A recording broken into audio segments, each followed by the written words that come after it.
Cyber Monday is often revered as by shoppers for the incredible deals on the latest and greatest technology, all from the comfort of one's own living room. It seems like an ideal scenario, but the reality is much more complicated when it comes to Cyber Monday and online shopping as a whole. While online shopping is very convenient, having a minimal opportunity cost to the buyer, who never even needs to leave their own house, it isn't whether or not a consumer buys that's the issue. Rather, it is where that consumer buys from that determines how their purchases affect the economy.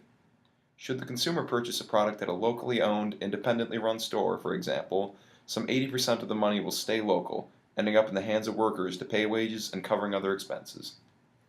That's probably good for the first clip. However, if that same consumer were to purchase that same product from Amazon, all that money would go into the hands of the shipping company, UPS, the distributor, Amazon, and the manufacturer of the product. Assuming this hypothetical community doesn't house an Amazon warehouse or UPS distribution center, all the money spent on the product has now left the community, leaving that community poorer as a whole than it was before.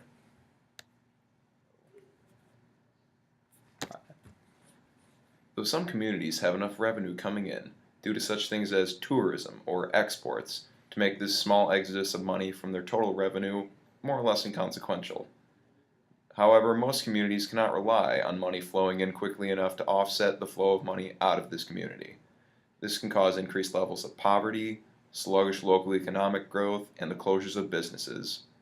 In extreme cases, it can even theoretically cause local governments to lose enough revenue as to cause a budget deficit, requiring a tax hike to rectify, which will slow growth even further.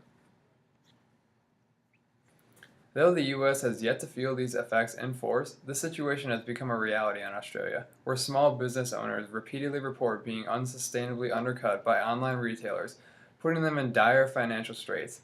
Because of the globalization of such enormous corporations as Amazon, online retailers have access to very cheap foreign made goods quite easily, as well as a much higher volume of orders to fulfill, putting them at an unfair pricing advantage over smaller, local businesses, destroying any semblance of perfect competition and shifting the economic scales closer to that of a monopoly.